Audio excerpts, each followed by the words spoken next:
कार्रवाई पहले तो जो दूसरा पकड़ा गया, एक तो एनकाउंटर हो गया, दूसरा पकड़ा गया, उसकी जांच की जाए। जांच करने में कितने लोग और मिले हुए हैं, कौन सी पार्टी मिली हुई है, कौन ये काम करवा रहा है। मर्डर करना, गर्दन काटना एक व्यक्ति का काम नहीं हो सकता। जो भाषा वहाँ से वीडियो डाली गई है वो उसके परिचित लोग हैं जिन्होंने वीडियो बनवा के डाली अपनी सेफ्टी के लिए। ना आप उठा के आपने वीडियो सुनी होगी, देखी होगी। जो भाषा शैली है वो किन लोगों की है, आप भी समझदार हैं, मैं भी समझदार हूँ। तो ये सिर्फ बचाव के लिए उसने ये काम किया है अपना। योगी जी ने जो भी करा बहुत अच्छा करा। जो दूसरा इंसान रह गया है उसके साथ भी जो भी उसको सजा दी जाए वो ऐसी ही दी जाए कि कल को किसी के भी बच्चे के लिए, किसी भी धर्म के बच्चे के लिए उंगली ना उठे। बदायूं के बहुत सारे लोग हमारे साथ हैं। हम इन लोगों के बीच में आके ये जानने की कोशिश करेंगे कि इस पूरी घटना के बाद जो भी पुलिस की त्वरित कार्रवाई हुई है उससे इन लोगों को क्या लगता है कि कितना परिवार को न्याय मिल पाया। दूसरा, यहाँ के लोग इस घटना के बाद कितना बदलाव आया इन लोगों के बीच में। भाई साहब, क्या नाम है आपका? श्यामपाल सिंह। श्यामपाल जी, आप बताइए कि पुलिस ने जो भी कार्रवाई करी है, क्या लगता है पीड़ित परिवार के लिए न्याय मिल गया है या अभी भी कुछ बाकी है? पुलिस प्रशासन ने जो भी कदम उठाया बहुत बढ़िया और सटीक उठाया। और जैसा ही जो दूसरा आरोपी है इसके साथ भी वही कदम होना चाहिए, क्योंकि जहां पर दो बच्चों की निर्मम हत्या है, चाहे वो किसी भी समाज की होती, ऐसी घटना बहुत ही दर्दनाक। आपको लगता है कि इस तरीके त्वरित न्याय की न्यायिक प्रक्रिया का पालन ना होकर सीधे, जैसे भाई साहब कह रहे हैं कि दूसरे के साथ भी ऐसा ही होना चाहिए, आप सहमत है इस बात से? बदायूं शहर में बाबा कॉलोनी में जो घटना हुई है वो बहुत ज़्यादा निंदनीय है। और एक का एनकाउंटर हो गया, एक रह गया। मेरे हिसाब से उसकी आंतरिक रूप से जांच होनी चाहिए और जांच के बाद कड़े एक्शन लेने चाहिए, क्योंकि ये जो सरकार है कड़े फैसले और बड़े फैसले की सरकार है। तो इसलिए बड़े फैसले और कड़े फैसले का आंतरिक रूप से जांच होकर सख्ती से कोई इसके ऊपर जांच हो। और एंड में जो भी आपको लगता है कि जो दोषी है उसको सजा और जो निर्दोष है उसको न्याय मिलना चाहिए? जी, जैसे भाई साहब ने भी बोला है, कार्रवाई पहले तो जो दूसरा पकड़ा गया, एक तो एनकाउंटर हो गया, दूसरा पकड़ा गया, उसकी जांच की जाए।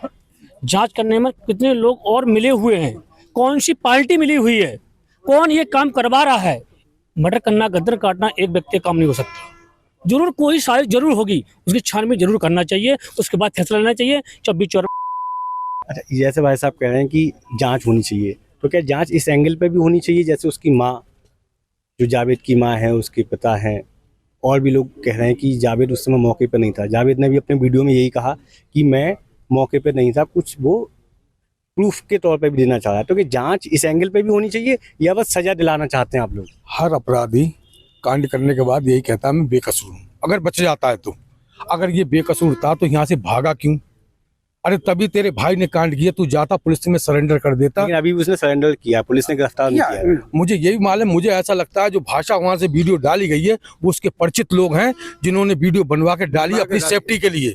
ना आप उठा के आपने वीडियो सुनी होगी, देखी होगी। जो भाषा शैली है वो किन लोगों की है, आप भी समझदार हैं, मैं भी समझदार हूँ। तो ये सिर्फ बचाव के लिए उसने ये काम किया है अपना। अच्छा, आपको लगता है कि उसके मन में भी भय था, हो सकता कुछ पीछे से प्रोटेक्शन मिला कि आप ऐसा करके बच जाएंगे? नहीं, ऐसा कुछ नहीं है।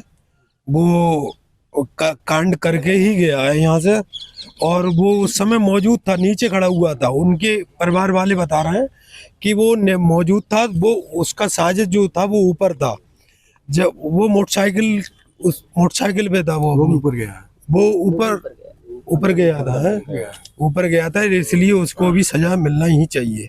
लेकिन अच्छा, आप एक महिला हैं, आपको क्या लगता है इस पूरी घटना के बाद जो माँ है वो अपने बच्चों को लेके कितनी सजग हुई है? क्या कुछ बदलाव माँ ने अपने बच्चों के दिनचर्या में किए हैं? हाँ, हर माँ ने अपने बच्चे की दिनचर्या में पूरा बदलाव किया है। छोटे छोटे बच्चों ने ये वीडियो देखने के बाद बहुत ज्यादा डर गए हैं और वो घर से बाहर निकलने के लिए, क्योंकि मेरी भी काम वाली है, उसने ये शब्द बोला था कि मैडम मेरा लड़का तो इतना डर गया है कि वो तो बिना बड़े के जाना ही नहीं चाहता। और उसने वीडियो देखी है तो उसने रोटी तक नहीं खाई है। तो ये और भी बहुत सारे लोग हैं कि जिन लोगों ने ये बोला है कि ये होनी चाहिए जांच, इसमें जांच की कोई जरूरत नहीं है। मैं समझती हूँ कि इसमें जांच की कतई कोई जरूरत नहीं है। और जिसने अब इसमें जांच की क्या जरूरत होगी, जिसने दो बच्चे निर्मम हत्या करके और ऐसे, और उसका उन बच्चों का ये बात की अभी बहुत ज़्यादा पुष्टि नहीं हो पाई है।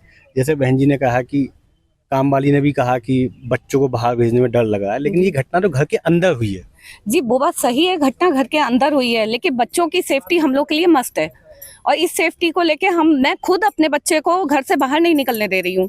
अब घर के अंदर भी बच्चे कैद से हो जाते हैं, वो खुद कहते हैं मम्मी थोड़ा सा बाहर खेल लें, लेकिन डर अंदर इतना बैठा हुआ है कि नहीं, हम लोग नहीं भेज सकते। उनकी इतनी हिम्मत के आपको क्या लगता है कि समाज को मिलके कुछ ऐसा करना चाहिए कि जो समाज की कोई जिम्मेदारी हो? सरकार अपना काम कर रही है, प्रशासन अपना काम कर रहा है, आपको लगता है समाज को भी कुछ कदम उठाने चाहिए ऐसी घटनाओं के बाद? समाज को कदम क्या उठाना चाहिए? अच्छा, हर आदमी अपने बच्चों को घर पे सही सेफ्टी रखता ही है, इसको मालूम कर क्या क्या हो जाए। अगर हमारा आप विश्वास कर रहे हैं, आप क्या हमारे साथ कर दो, जो कोई इतने बहुत थोड़ी है। हमें तो जानो इतने जो हत्या की है बच्चे की, उससे सजा जो मिली है, उसके भाई को सजा मिलना चाहिए सही तरीके से। आप क्या कहती हैं? बुलडोजर चलना आप क्या चाहिए। कहती हैं कि ये पूरे प्रकरण को देखने के बाद मुस्लिम लोग को लगता है कि यार ये सब कुछ सही हो रहा है, या चूंकि इसमें मुस्लिम शामिल था इसलिए सजा कुछ ज्यादा सख्त की बात करी जा रही है? उन्होंने जो यहाँ धर्म की तो कोई बात ही नहीं है कि उसने गलत करा है किसी के बच्चे के साथ, उसका तो पुलिस ने एनकाउंटर करा है। अगर शायद मेरे बच्चों के साथ कोई मुस्लिम भी गलत करता, मैं खुद उसका एनकाउंटर कर देती। अगर सही है तो मतलब बच्चों को लेके अपने माँ बापों के दिल में क्या होता है ये तो सिर्फ एक माँ को ही जान सकती है। अगर उसने गलत करा उनके बच्चों के मासूमों के साथ तो उन्होंने बहुत बहुत गलत करा और गुनाहगार है, उसे सजा मिलना चाहिए। मेरा तो हिसाब यही कहता है। आगे धर्म को लेके कोई भी ऐसा नहीं है कि अगर आज यहाँ पर कोई और सरकार होती तो हम सब साथ में नहीं खड़े होते, हम लोग साथ में नहीं खड़े होके। हाँ, बच्चों को लेके तो यही है कि हम किसी के ऊपर भी भरोसा करते हैं, उस भरोसे को नहीं तोड़ना चाहिए। मैं मुसलमानों के लिए भी यही बात कहती हूँ कि वो एक घर का नागरिक था, बना था, तो उसे उसके बच्चों के साथ ऐसा नहीं करना चाहिए था। योगी जी ने जो भी करा बहुत अच्छा करा। जो दूसरा इंसान रह गया है उसके साथ भी जो भी उसको सजा दी जाए वो ऐसी ही दी जाए कि कल को किसी के भी बच्चे के लिए, किसी भी धर्म के बच्चे के लिए उंगली ना उठे।